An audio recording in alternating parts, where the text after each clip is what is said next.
너희에게 평강이 있을지어다. 아멘. 우리 안식일에 함께 하나님께 예배하면서 서로 간에 평안의 인사를 좀 나누겠습니다. 우리 두 분씩 짝을 지어서 손을 가만히 좀 잡아보시면 좋겠습니다. 우리 옆에 분, 앞뒤 분으로 손을 잡고 잠깐 멈춰 계셔요. 제가 하자는 대로 하시면 좋겠습니다. 두 분씩 짝을 짓고 서로 마주 보셔요. 서로 마주 보시고, 네, 다들 보고 계십니까? 저 보지 마시고, 지금부터 쉿, 쉿, 앞분의 눈을 지그시 사랑스럽게 보십시오.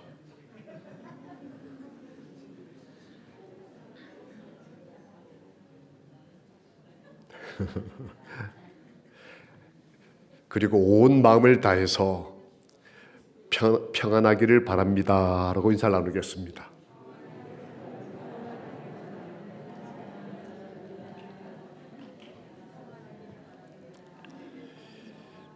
네.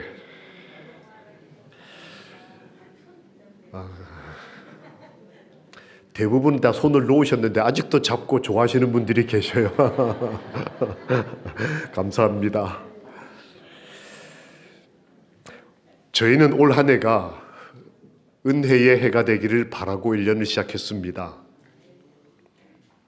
우리가 하나님의 단에 나아가 최고의 기쁨이신 하나님을 뵙겠다. 그게 우리 1년을 시작하는 저희의 소망이었습니다. 그렇게 1년을 시작하면서 지난 한 주 동안 많은 졸업식들이 진행이 됐습니다. 초등학교 졸업식, 중학교, 고등학교 졸업식, 대학과 대학원이 각자의 노력과 헌신과 학문에 대한 열정으로 일정 기간 과정을 마치고 졸업했습니다. 그 졸업 가운데 어떤 분은 83년을 졸하셨습니다. 그리고 한 분은 86년을 졸하셨습니다. 이게 한자로 이렇게 비문을 적을 때 1935년 10월 며칠 생이라고 출생을 적고 그 옆에 비문 옆에 보면 2023년 몇 월 며칠 졸이라고 씁니다.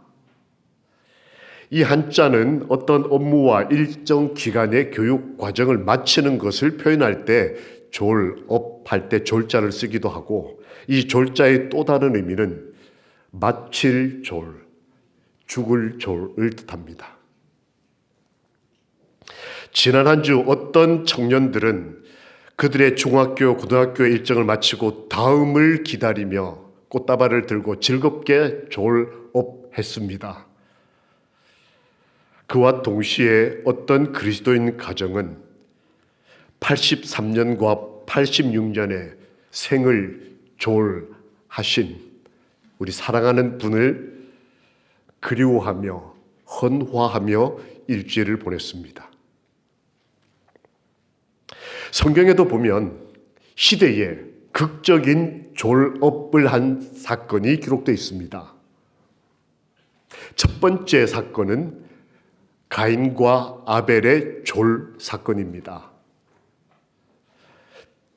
두 번째 사건은 예수 그리스도의 졸 사건입니다. 이 두 졸, 사망의 사건은 성경뿐만 아니라 전 우주적인 사건이었습니다.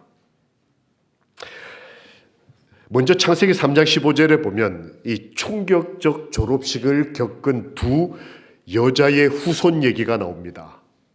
여자의 후손. 원어적으로 말하면 여자의 남자, 아들을 뜻합니다. 창세기 3장 15절의 여자의 후손은 원복음이라고 해서 예수 그리스도를 가르칩니다. 그런데 실제로 이건 이중적 의미로 예수님을 의미하고 있었지만 그 기별을 듣던 첫 어머니 하와이에게 있어서는 자기 아들이 그 약속된 후손, 뱀을 발로 누르고 승리할 약속의 후손이기를 바랬다라고 본규주석에 기록이 되어 있어요. 하와는 자신이 낳은 아들 가인이 하나님께서 말씀하신 여자의 후손, 즉 죄의 문제를 해결하고 예수의 이 땅의 나라를 세울 아들일 것으로 알고 믿었다라고 기록되어 있습니다. 내가 낳은 아들 가인이 하나님이 약속하신 사단을 이길 그 여자의 후손일 거라고 믿었다는 거예요. 약속된 구원자, 내 아들이 그럴 것이다 라고 믿고 창세기 4장 1절에 보면 여호와를 말미암아 내가 등남하였다라고 말씀에 기록되어 있는데, 이게 히브리 원어로 보면 이렇게 되어 있습니다. 내가 남자 곧 여호와를 얻었다. 지금 엄마 입장에서 가인 첫 아들 누구처럼 생각하는 거예요? 하나님처럼. 내 아들이 세상을 구원할 걸로 믿고 그렇게 그 어머니는 인생을 시작했습니다.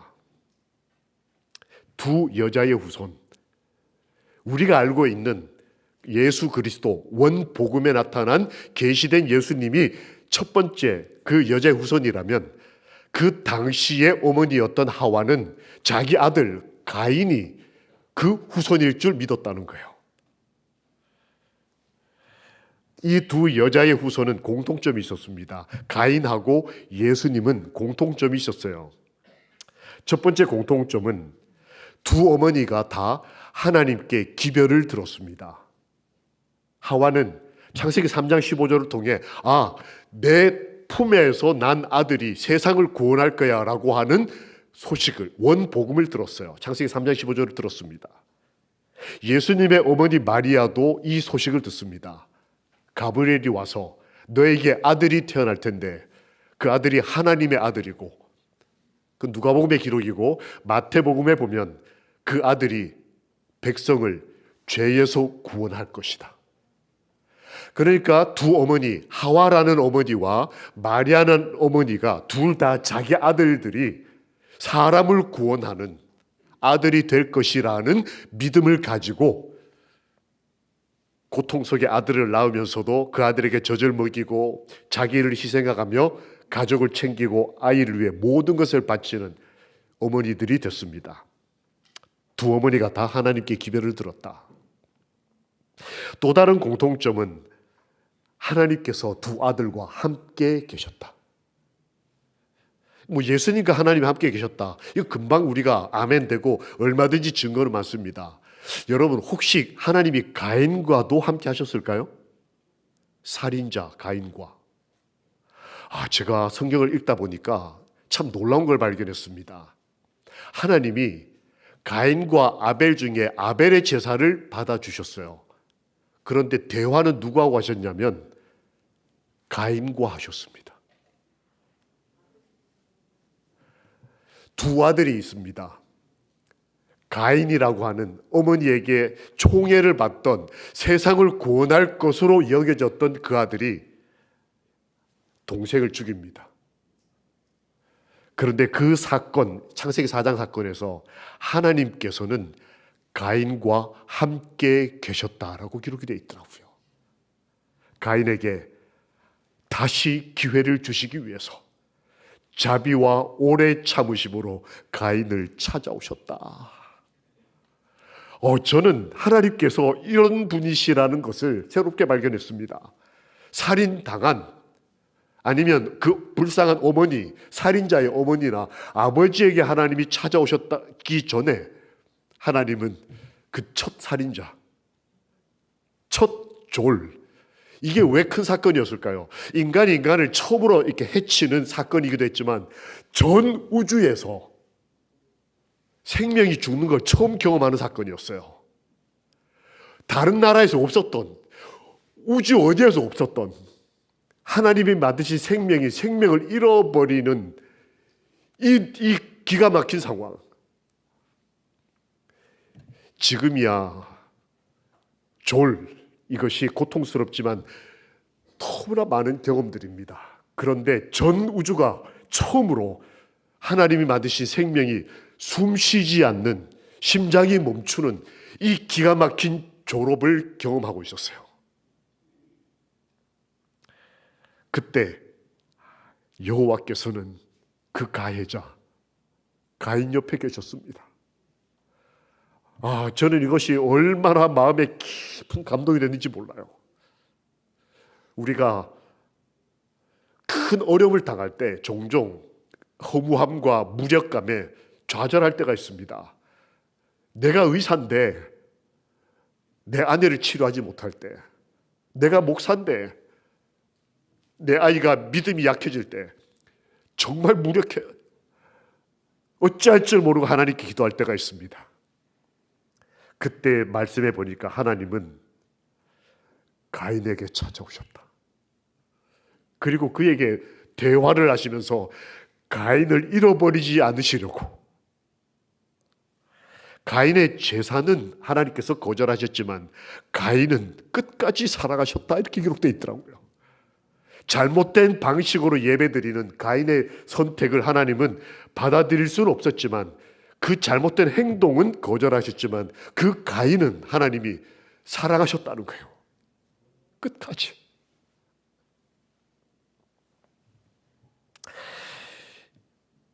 예수께서 십자가에서 마지막 호흡을 하실 때도 우리 주님은 그곳에 함께 계셨습니다. 우리가 이 땅을 살아가며 겪게 되는 어떤 어려운 상황, 가장 극적인 이 외로움에 우리가 내몰릴 때가 있습니다. 아무도 나를 지지하지 않을 때, 내가 가장 믿었던 사람들에게 배신을 당할 때, 하나님이 눈에 보이지 않을 때, 온 흑암이 나를 가리우고 있을 때, 엘리 엘리 라마 사박다니야 할 수밖에 없는 상황이 있을 수 있습니다. 그런데 그때 하나님께서 그 흑암 가운데 오셔서 자기의 아들 곁에 계셨다. 우리 하나님은 참 좋으신 우리 아버지십니다. 이 두 여자의 후손의 공통점은 어머니들이 이 아들에 대한 기별을 받았을 뿐만 아니고 여호와께서 그 아들들과 함께 계셨다. 그런데 왜 가인은 가인이 되고 예수님은 예수님이 됐을까요? 차이점이 뭘까요?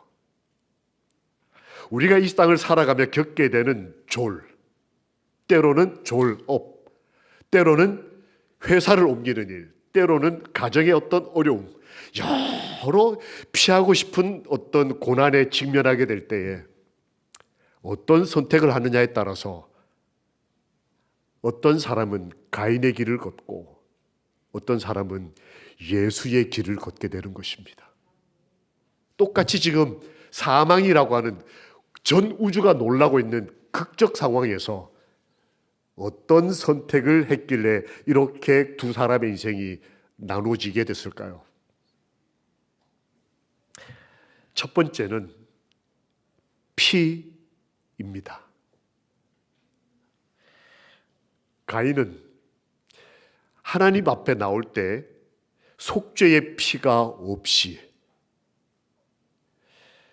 희생 없이 예수님께서 이렇게 돌아가실 것이고 이 제사가 의미한 바가 무엇이다라는 것을 그들은 알고 있었다라고 부자선지에 기록되어 있습니다.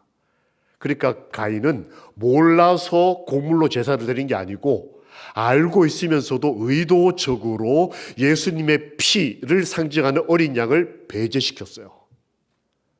자기 방식대로 예배를 드리기로 선택합니다. 교회 왔을 때 죄를 지적당하는 걸 싫어하는 거예요. 내가 죄인이라는 사실은 애써 덮어놓고 그냥 복 주세요. 아니면 내가 이만큼 했으니까 제 방식대로 드리는 예배를 받아주십시오 라고 하는 것입니다. 가인의 제사가 완전히 잘못된 건 아니었습니다. 여러분 아시는 대로 곡물로 드리는 제사 방식이 따로 있습니다. 유대인 그 명절 중에 보면 양을 드리는 제사 말고 곡물이나 곡물의 가루를 하나님께 드리는 제사 방식이 있어요. 그런데 가인의 문제가 뭐였냐면 곡물만으로 예배를 드렸다. 그 만자가 중요한 거였어요. 원래는 어린 양, 즉 나의 죄를 용서해 주시는 예수 그리스도와 그리고 주신 은혜인 곡물의 일부분을 함께 하나님께 드리도록 되어 있는 게 정상이었습니다. 그런데 가인은 가장 중요한 것을 뺐어요. 십자가 없이 예수를 믿는 것. 내가 죄인이라고 하는, 그래서 하나님의 은혜를 받았다라고 하는 것을 잊어버린 감사 예배. 얼마든지 있을 수 있습니다. 교회 와서 하나님 감사해요. 감사금도 드리고 봉사하고 남들에게 베풀며 살지만 죄의 문제에 있어서는 덮어놓고 사는, 그리고 설교 시간에 뭔가 죄를 지적하는 것 같으면 교회 옮겨버리고. 왜요? 가인의 마음이 그랬다. 하나님과 우호적인 관계는 필요하다고 생각했다. 부자서 이제 그렇게 되어 있습니다. 하나님과 원수되면 안 될 것 같은 거예요. 그러니까 하나님하고 우호적으로 관계를 맺기 위해서 와서 제사도 드리고 감사금도 드리지만 죄 문제는 해결하고 싶지 않은 것입니다. 내가 지금 뭐가 있는데 마음에 지난주에 무슨 일이 있었는데 그걸 해결하려면 희생이 따르는 거예요. 그건 덮어놓고, 그렇다고 교회 안 나올 수는 없고 하나님과 관계 깨지면 안 될 것 같으니까 교회에 와서 죄에 대한 희생과 용서에 대한 믿음은 빼놓고 그냥 곡식, 곡물, 그렇게 가인은 하나님과의 관계를 조건부로 맺고 있었다. 그래서 가인이 됐습니다. 그는 하나님에게 호의의 표로 예배를 드렸다. 하나님 좋아하거든요. 그러니까 하나님이 뭘 원하시는지 보다 내가 드리고 싶은 걸 받으세요, 이런 입장이었던 거예요. 그런데 예수님은 요한복음 6장 53절에 나의 피라는 표현을 쓰셨어요. 예수님은 머리 둘 곳도 없던 가난한 분이셨습니다. 곡물 드릴 게 없어서 마리아, 마르다, 나사로 형제들이 자기들 재산 가지고 와서 예수님의 제자들을 먹여 살려야 할 만큼 예수님은 가난한 집 출신에다가 현재도 가진 게 없는 그런 분이었어요. 그런데 그분은 온 우주를 창조하신 하나님의 아들이셨습니다. 그분에게는 호의의 표, 곡물이 없어서라기보단, 이 땅에 금전 몇 푼이 없어서라기보단 자기의 피 흘림으로 죄사함을 받을 수 있다 선언하신 하나님의 공의와 사랑을 자신의 인생을 통해 조건을 맞추기 위해서 피로써 우리를 용서해 달라고 기도하셨습니다. 결정적인 차이였어요. 자기의 피로 영원한 속죄를 이루사. 지난 주 중에 우리 목회부의 그 두 목사님과 전도사님이 이제 방문을 가셨습니다. 미리 약속된 방문이라 장례 일정 중이었지만 이제 방문을 가셨습니다. 그때 저는 이제 입구하는 절차를 밟고 있었습니다. 여러분 아시죠? 지금 18층에 고립되어 있는 장로님이 계시다는 거 아십니까? 예, 우리 류일기 장로님이 아파트 엘리베이터 공사를 하는데 이거를 한 달 동안이나 한다네요. 근데 장로님 사시는 층이 18층이에요. 장로님 평지도 걷기 힘드신데 18층에서 공사를 한 달 동안 하니까 이분들이 거기에 지금 갇혀 계셔요. 벌써 지금 한 2, 3주 되셨습니다. 그래서 저희 목회부에서 의논을 하고 찾아가자. 버리실 쓰레기도 좀 있을 것 같고 뭐 지금쯤이면 드실 것도 좀 뭐 이렇게 해서 전화 몇 번 드리니까 누가 뭐 이렇게, 그래서 이제 방문을 가기로 하고 이제 가는데, 여러분 우리 전사님이 계단 오르는 게 쉬울까요? 조금 어려울까요? 덩치가 산만한 씨름 선수 같은 전사님이 18층을, 하여튼 사랑은 많으셔가지고 열심히 올라갔습니다. 우리 부목사님도 만만치 않죠? 두 분이 올라갔어요. 뭐 이것저것 챙겨서. 어느 집사님이 반찬을 또 이만큼 싸주셔가지고 그거 들고 18층을 올라갔습니다. 그 이제 내려올 때 좀 쉽게 좀 내려오면 좋겠는데 이 어른들이 뭘 또 싸주셨어요. 18층까지 뭘 들고 올라갔다가 다시 뭘 들고 내려왔습니다. 그게 이겁니다. 이 박스 안에 뭐가 들었을까요? 이 쇼핑백 안에. 제가 퇴근, 이게 퇴근이 아니죠. 저희 집으로 귀가를 하고 오니까 문에 이게 걸려 있는 거예요. 아내를 보면서 제가 왈칵 눈물이 날 뻔했습니다. 그 18층에서 온 물건이에요. 이걸 우리 전사님 들고 다니는 거 얼마나 힘들었을까요? 그죠? 올라갔다가 또 들고 내려왔다가. 맞추면 드리겠습니다. 우리 졸지도 않고 우리 학생들 너무 예쁘죠? 우리 전사님 이게 뭘까요? 아주 달콤한 냄새가 납니다.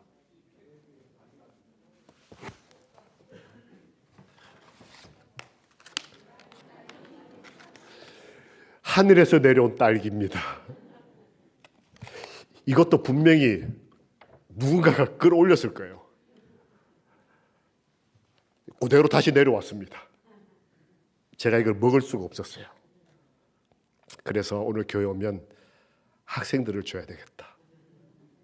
제일 앞절에 예배 잘 드리는 애들, 여기가 헝하니 비어있는 것들이 난 자리는 표가 난다고. 우리 아신 대로 어제 오늘 지금 성경학교를 저쪽에서 하고 있습니다. 우리 청년들이 다 거기 지금 가가지고 지금 교사하느라고. 자네들도 교사 아니었나? 해고됐구나. 우리 학생들이 얼마나 고마워요. 이렇게 안식일에 예배드리고.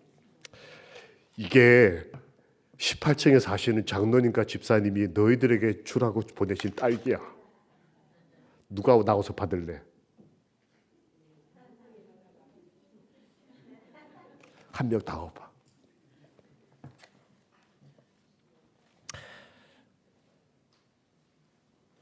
그래, 올라와. 얼마나 이뻐요?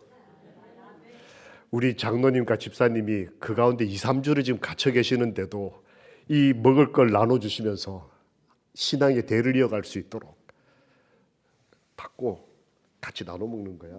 여기 앉아.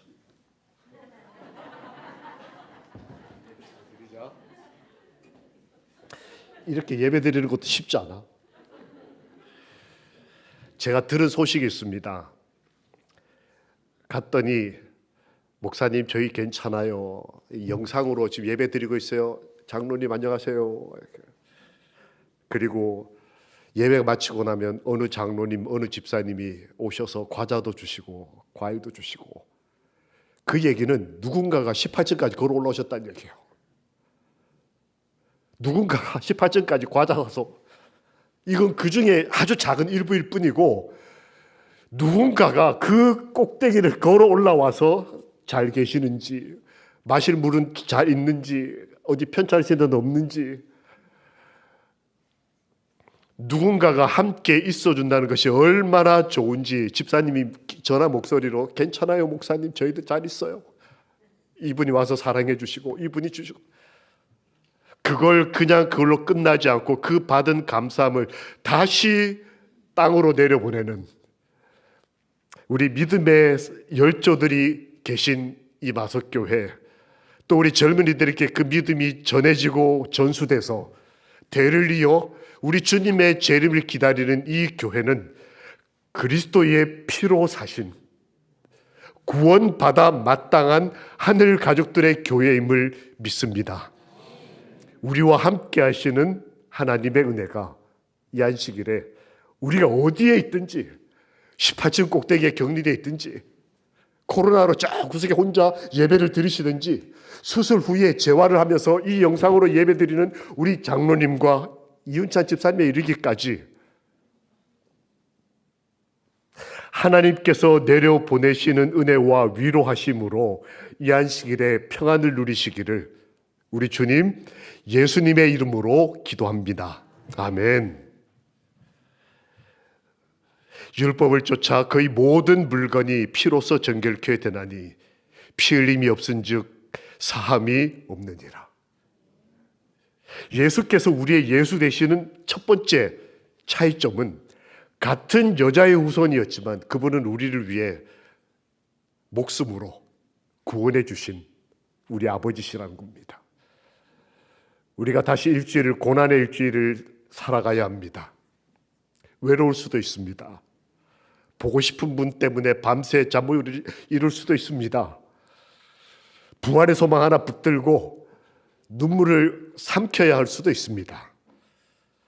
그러나 여호와께서 우리를 구원하셨고 여호와께서 내 어머니를 구원하셨다는 사실을, 내 아버지를 구원하신 분이 십자가의 예수 그리스도라는 사실을 믿고 앞으로의 일주일을 승리하시게 되기를 우리를 사랑하시는 예수님의 이름으로 기도합니다. 아멘. 예수님이 가인과 달랐던 두 번째 점은 뭘까? 사람에 대한 태도였습니다. 가인은 죄를 짓고 난 다음에 하나님이 물으셨어요. 너 동생 어딨냐라고 물으셨습니다. 이걸 왜 물었냐라고 본교 주석에 그 하나님의 마음을 이렇게 썼습니다. 고백을 기다리시면서, 내가 내 아우를 해쳤다는, 죄를 지었다는 고백을 기다리면서 그걸 용서해 주시려고, 그리고 새 마음을 창조해 주려고 주님이 이 질문을 하셨다라고 기록이 되어 있어요. 하나님이 몰라서, 지난 일주일 동안 내가 어떻게 살았는지를 몰라서 안식일 날 우리를 모으시는 게 아니라는 거예요. 하나님은 우리가 고백하기를 기다리신다. 이유가 뭐냐? 새 마음을 주시기 위해서. 우리 보고 살라고, 살 수 있는 힘을 얻으라고 물으셨어요. 가인이 뭐라고 대답한지 기억나십니까? 나는 지키는 사람이 아닙니다. 형제가 둘밖에 없으면서 내가 내 아우를 지키는 자니까 하고 하나님께 이게 대듭니다. 그런데 예수께서는 이렇게 말씀하셨습니다. 요한복음 6장 39절에 내가 하나도 잃어버리지 아니하고 마지막 날에 다시 살리는 이것이니라. 이게 하나님의 뜻이다. 나는 하나도 잃어버리지 않겠다. 가인은 하나밖에 없는 동생을 나는 모른다고 하는데, 예수님은 여러분과 저 중에 어떤 인생을 살았다 할지라도 하나도 나는 너희를 잃어버리지 않겠다. 우리 아버지는 정말 좋으신 분입니다. 우리가 죄인이든 의인이든 예수의 이름을 부르는 순간 주님은 나는 너를 잃어버리지 않겠다. 너가 생명처럼 생각하는 너희 자식을, 너희 딸을, 너희 아들을 나는 잃어버리지 않겠다. 주님은 여러분과 저를 끝까지 책임지시는 우리 구세주 되십니다. 기쁨이 가득한 분이 계시다면 우리 주님 사랑 안에서 그 기쁨이 충만하시기를 기도합니다. 혹시 슬픔이 기숙한 분이 계시다면 우리 주님 안에서 소망으로, 믿음으로, 그리고 위로하시는 은혜 가운데 하나도 잃어버리지 않고 우리를 찾으시는 하나님을 만나 뵙게 되기를 우리를 사랑하시는 예수님 이름으로 축원합니다. 아멘.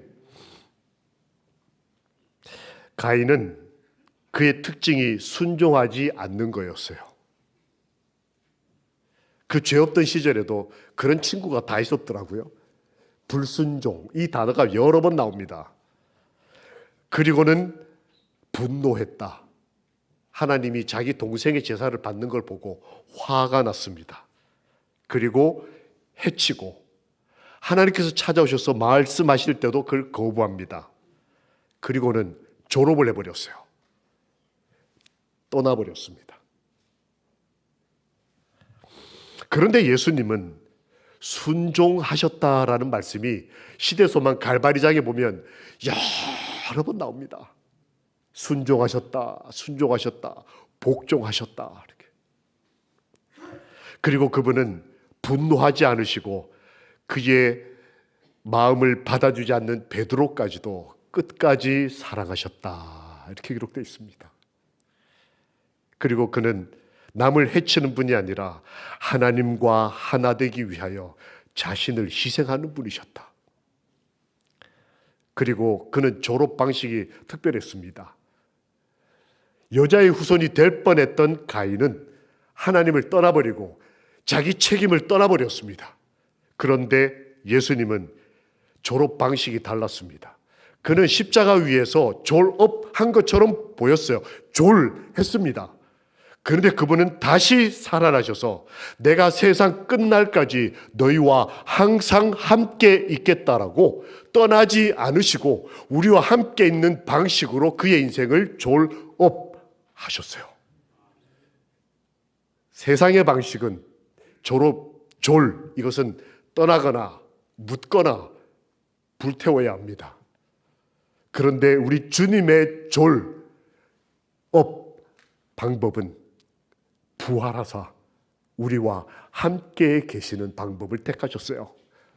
내가 세상 끝날까지 이 묘지를 지키고 다시 부활시킬 것이고 그 편찮고 아프고 병들었던 몸을 사슴같이 다시 뛰게 해줄 것이고 헤어진 사람을 다시 만나게 할 것이고 눈으로 보지 못했던 하나님의 모습을 그때는 수건을 벗은 얼굴로 우리가 보게 될 것이다. 여러분, 우리 사나 죽으나 우리가 하나님의 것임을 기억하고 주님의 재림을 기다리며 힘차게 살아갑시다. 사람들 중에 보이지 않는 하나님을 보고자 하는 적은 무리가 있었다. 그들은 살아계신 하나님에 대한 지식과 무덤 저편의 삶의 확증을 얻고 싶어 했다. 내 아버지가 어떤 분이라는 것을 내가 비록 무덤 안에 들어갈지라도 하나님 나에게 어떤 분으로 계시는지를 알고 싶어하는 사람들이 남은 자손의 지적 갈증이었다는 거예요. 영적 메마름이었다는 뜻입니다. 하나님을 알고 싶다. 내가 죽고 난 다음에도 하나님이 어떻게 하시는지를 알고 싶다. 제가 사진 한 장을 좀 보여드리겠습니다. 여러분 아마 보셨을 겁니다. 사랑하는 자녀에게 그 부모가 어떤 마음으로 같이 있는지 이 사진 기억나십니까? 지난주에 터키와 시리아에 강진이 왔습니다.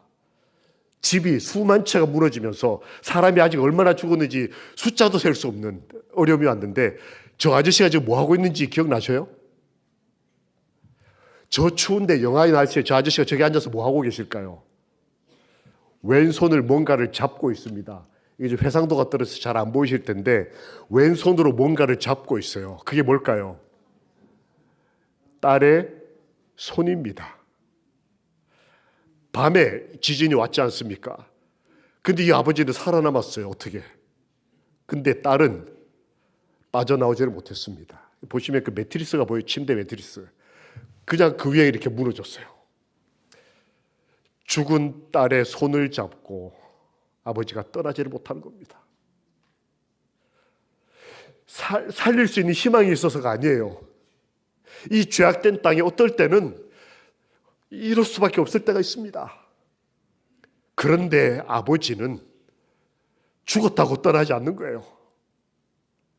꼭 잡고 날씨가 영하든 밥 먹을 때가 됐든 내 사랑하는 자녀를 위해서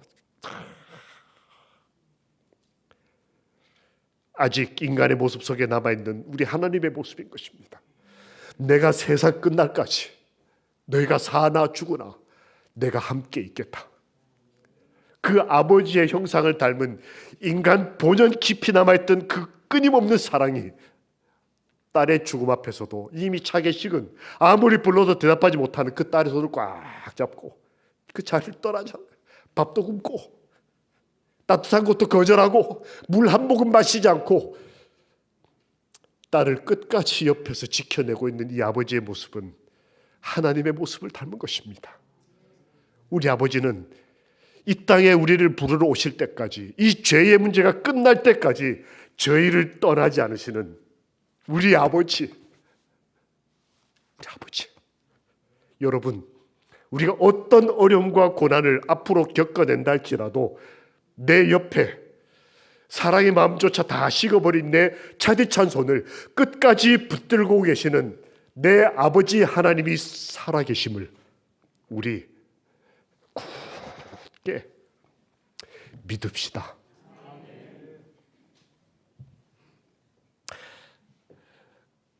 온 우주의 첫 죽음 앞에 우리 하나님께서는 그 충격과 놀라움 가운데서도 그 죄인 가인에게 찾아오셔서 사랑과 오래 참음으로 새 마음을 주시려고 말을 거시고 계셨어요.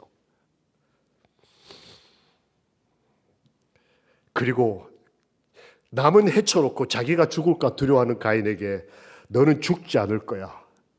너를 해치는 자에게는 7배나 내가 갚아줄 테니 이 표를 가지고 가라면서 죽지 않을 표를 하나님이 가인에게 주셨습니다. 살인자에게, 죄 지은 자에게 하나님께서는 너는 내가 죽이고 싶지 않다. 누구도 너를 건들지 못하게 하겠다. 이 표를 가지고 가라. 그리고 언젠가 나에게로 돌아오라. 그게 우리 아버지 마음이신 거예요.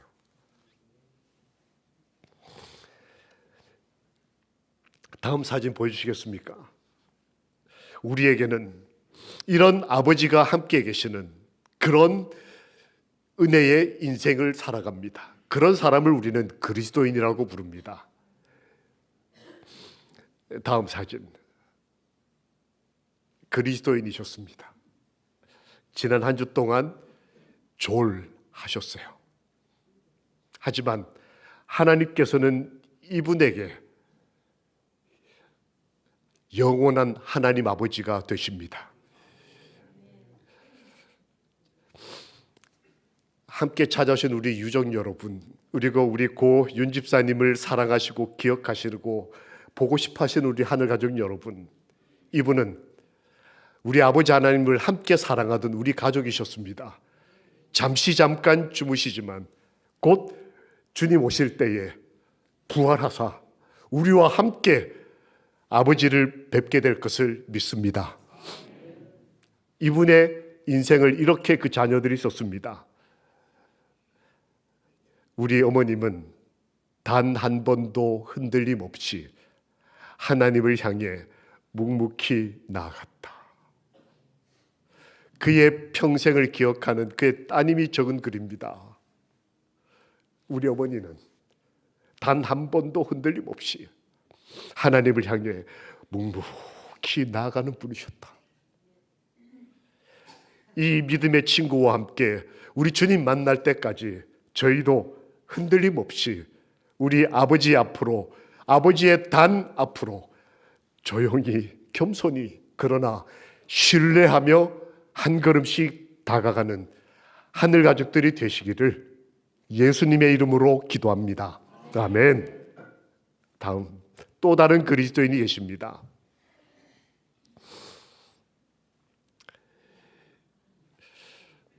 우리 장로님 지난주에 졸하셨습니다. 하지만 같은 믿음을 가지고 함께 행복한 삶을 산 우리 하나님의 아들 우리 장로님은 주께서 이 땅에 오실 때 분명히 부활하실 것을 믿습니다. 우리가 함께 사랑하고 함께 신앙하며 이 자리까지 왔으니 이 길, 우리의 생명이요 부활하신 우리 주님 바라보면서 우리도 그리스도인으로 이 일생을 신실하고 행복하고 어떤 어려움도 하나님의 은혜로 이겨내며 우리 주님 만나 뵙게 되기를 우리 주님 그리스도인들의 그리스도가 되시는 예수 그리스도의 이름으로 축원합니다. 아멘. 요한복음 6장 39절 나를 보내신 이의 뜻을 행하려 함이니라. 나를 보내신 이의 뜻은 내게 주신 자 중에 내가 하나도 잃어버리지 아니하고 마지막 날에 다시 살리는 이것이니라. 우리 주님께서 이 땅에 재림하실 때에 저희들이 사랑했던 그분들과 함께 부활하시는 그리스도인들과 함께 예수 그리스도 앞에서 영원한 행복의 삶을 시작하게 되기를 우리를 여기까지 인도하시고 세상 끝날까지 저희와 함께 계실 그분 예수 그리스도의 이름으로 믿고 기도합니다. 아멘. 같은 믿음을 가지고 찬양하겠습니다. 다 함께